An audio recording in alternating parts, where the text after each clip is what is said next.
faire. Dans un petit instant, Dominique Valentin. Vous allez voir que lui, il a une contribution précisément au verdissement de notre environnement.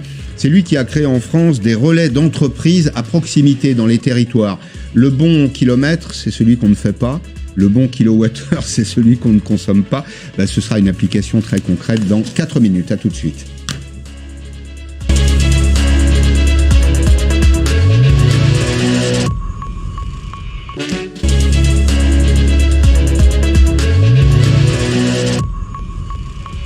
La deuxième partie de Périscope avec Dominique Valentin. Bonjour. Bonjour. Vous êtes un Ardennais qui s'est échappé en Occitanie, c'est ça ? Depuis 15 ans maintenant, oui. Depuis 15 ans. Alors, vous avez créé 2 entreprises, vous êtes à l'origine de 2 initiatives qui sont particulièrement intéressantes dans la période que nous traversons. Relais d'entreprise, d'abord. C'est une référence au relais de poste. Ce sont des espaces de travail qui sont implantés en milieu rural. C'est une centaine d'espaces de travail en France. Et puis vous venez de créer, alors vous surfez sur une tendance là, hein, Vivre au Vert avec 4 associés. Vous êtes 5 en tout. Vous me racontiez d'ailleurs au passage que vous avez créé l'entreprise sans jamais vous rencontrer. C'est ça ? Oui. Pendant la période, mais c'est un exemple qui illustre le fait qu'on peut faire des affaires, y compris en temps de Covid, en se rencontrant sur les réseaux sociaux ou par visioconférence. Complètement. C'est étonnant, ça. Oui, mais c'est vraiment pour montrer qu'on peut faire beaucoup de choses à distance. Et vous accompagnez un phénomène connu qui est l'exode urbain pour les citadins qui veulent vivre à la campagne. Votre pitch, alors on parle aujourd'hui de pitch, mais c'est votre profession de foi, c'est le lieu avant le bien. Expliquez-moi ça. Le lieu avant le bien au niveau de Vivre au Vert, c'est qu'on s'est rendu compte que l'exode urbain qu'on a connu pendant la première période de confinement avait amené un certain nombre d'urbains à partir un peu partout et souvent même de flasher sur des biens immobiliers sans même se poser la question si ce bien se situe sur un territoire qui leur correspond en matière de présence de services, l'éloignement d'une ville. Et nous, on s'est dit il fallait absolument apporter une réponse concrète avec des critères objectifs pour choisir son lieu de vie et ne pas le subir surtout. Alors celui qui se connecte sur Vivre au Vert, voilà, j'ai une intention, j'ai des enfants, je veux m'installer à la campagne, donc je veux vivre au vert. Comment je m'y prends et quel service vous m'apportez ? En fait, vous allez renseigner un certain nombre de critères. On en a plus de 60 en portefeuille, une trentaine aujourd'hui sont actifs, tels que l'éloignement d'une ville. Vous dites, on m'autorise à faire du télétravail, donc je vais pouvoir m'éloigner de la ville et il faut que je sois quand même à 2 heures de Paris, mais je veux avoir un territoire où j'aime aller dans la nature, donc il me faut un territoire de faible densité avec de la forêt, mais je veux quand même que mes enfants puissent aller à l'école à pied, donc je veux être à un hôpital pas trop loin. Un hôpital pas trop loin. Ouais. Bref, vous rentrez plein de critères, et ensuite vous faites afficher la carte, et là vous avez un quadrillage de France qui s'opère sur des dalles de 25 km², 5 km par 5 km. Si la dalle est verte, c'est qu'il y a 100% des critères de réunis. Jaune, il manque un critère. Orange, il manque 2 critères. Bien sûr, vous savez quels critères il vous manque. Et quand vous cliquez par contre sur une dalle verte, vous avez les biens immobiliers à vendre, à louer, mais aussi les offres d'emploi à pourvoir et les activités à reprendre et bientôt les activités de loisirs pour avoir en plus des points d'intérêt. Est-ce que vous constatez une accélération de cet exode ? Est-ce que c'est vrai ? Alors, c'est vrai. D'ailleurs, beaucoup de professionnels de l'immobilier constatent cet engouement pour l'acquisition de biens immobiliers en dehors des grands centres métropolitains. C'est un phénomène qui existait déjà, hein, ce phénomène d'exode urbain, déjà depuis les années 70, hein, mais il s'est accéléré. Et on voit effectivement un regain d'intérêt pour des territoires de plus faible densité. Il y a un profil type de... Alors, on observe... De clients ou d'internautes, là, en substance, en ce qui vous concerne ? Alors, bon, déjà, on a, nous, pratiquement 40% des inscrits à la plateforme Vivre au Vert qui sont originaires de l'Île-de-France. Ouais. Mais pas que, puisqu'on a aussi des Lyonnais, on a aussi des Toulousains, on a aussi des Nantais. Donc, quand même, plutôt des profils urbains. On a ensuite différents profils, à la fois ceux qui veulent garder leur activité, et donc c'est pas du tout les profils d'exodeurs des années 70, qu'on appelait les éleveurs de chèvres ou les poseurs de yourtes, ouais. Qui viennent dans les territoires ruraux pour changer complètement de vie. Ça existe, mais aujourd'hui, ce sont ceux qui gardent leur métier et qui veulent le pratiquer ailleurs, là où il y a un immobilier. Et c'est techniquement possible aujourd'hui. La bonne nouvelle, c'est que c'est techniquement possible. À quelques conditions près, évidemment. En fait, pour la première fois, je pense, depuis la nuit des temps et la création de notre civilisation, on peut s'affranchir de son lieu de travail pour déterminer son lieu de vie. Ouais. Et d'ailleurs, vous avez même des entreprises qui sont passées ce qu'on appelle en 100% remote, c'est-à-dire que 100% télétravail. Alors, ça veut dire aussi, attention, ça peut dire aussi exode des cols blancs, délocalisation des cols blancs, concurrence mondiale. Et d'ailleurs, vous avez les Canaries qui, pendant la période de confinement, ont fait des grandes campagnes de publicité. Venez télétravailler aux Canaries. Et ils veulent accueillir 30 000 télétravailleurs. Alors on n'est pas obligé d'aller aussi loin, c'est ça, on peut trouver en France, dans les territoires. Alors, on parle beaucoup de territoires aujourd'hui, moi j'aime me parler des provinces, parce que les provinces, ça rappelle la France de l'histoire. Je trouve que le mot territoire est un peu condescendant. On a en France aujourd'hui des élus locaux qui jouent le jeu, alors d'abord en termes d'accueil de ces citadins qui veulent quitter la ville, et puis ces professionnels qui veulent pouvoir travailler, qui sont dans la logique que vous évoquiez. J'ai un lieu de travail et puis j'ai un lieu de vie. Alors la formule, c'est en ce qui concerne les espaces de travail des tiers-lieux, des espaces de coworking, ce que vous appelez du corpo-working.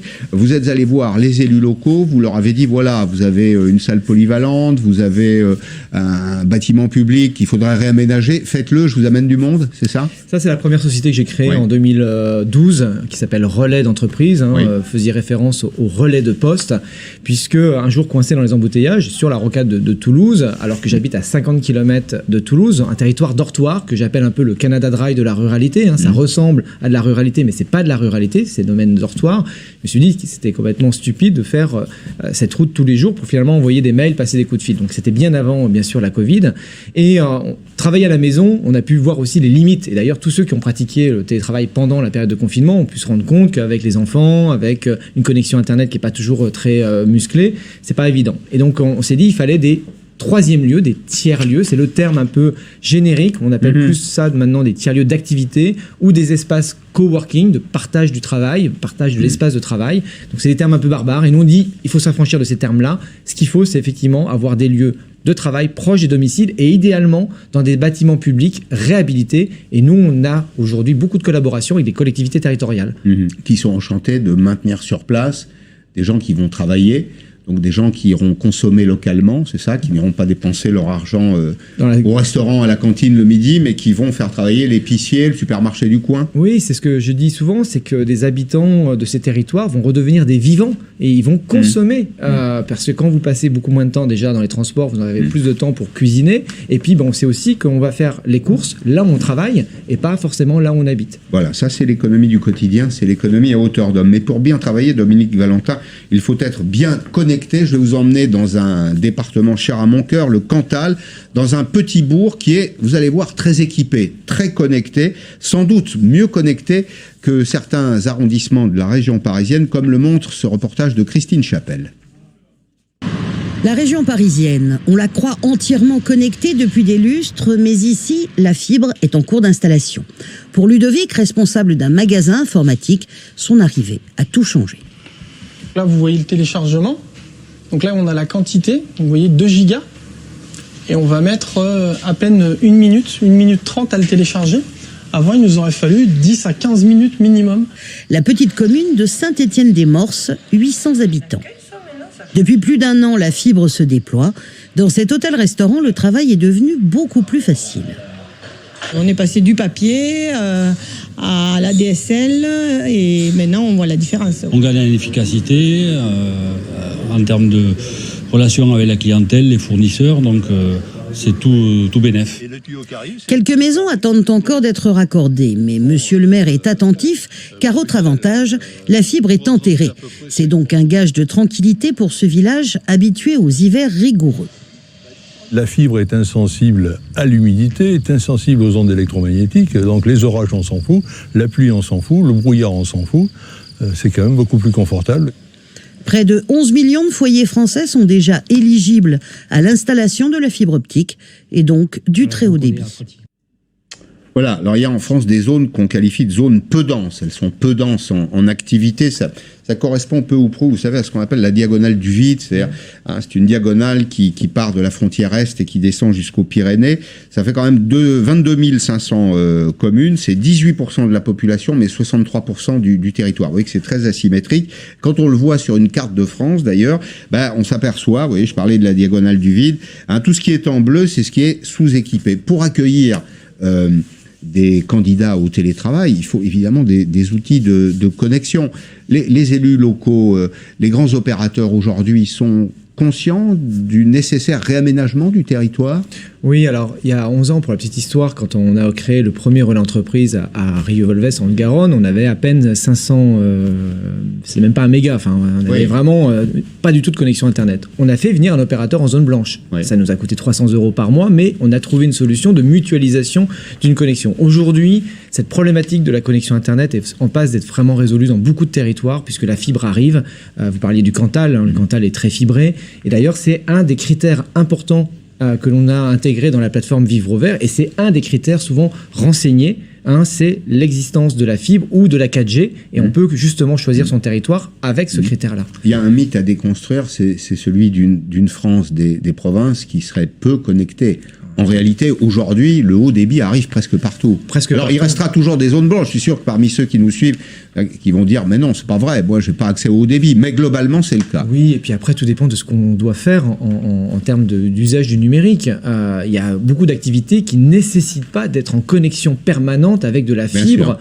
Bien sûr, si on veut faire une émission comme la vôtre à distance, il vaut mieux avoir du débit. Mais sinon, pour envoyer un mail avec une pièce jointe, aujourd'hui, on peut tout à fait avoir un débit correct. Donc, de votre expérience, donc d'un côté un réseau d'espaces de travail, de l'autre côté Vivre au Vert, accompagner les citadins qui en ont ras-le-bol de la ville et qui veulent un peu d'air, est-ce que vous sentez que dans les 18 mois qu'on vient de vivre, les aspirations profondes des Français ont changé ?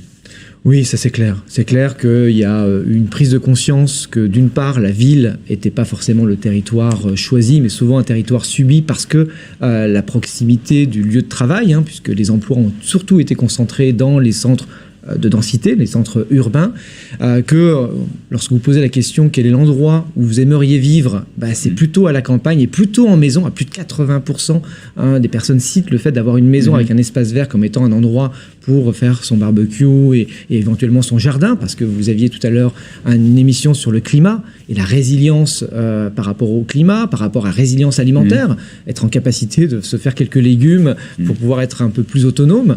Et c'est de ça dont il s'agit aujourd'hui, cette prise de conscience qu'on peut à un moment ou à un autre revenir à une vie beaucoup plus simple. Et cette vie plus simple, elle est aussi possible maintenant à la campagne. La simplicité, la beauté de la campagne. Merci beaucoup Dominique Valentin, et longue vie à ces deux entreprises. Je pense que vous êtes sur des marchés porteurs. Merci beaucoup. Merci à vous tous de nous avoir suivis. Arlette Chabot, c'est des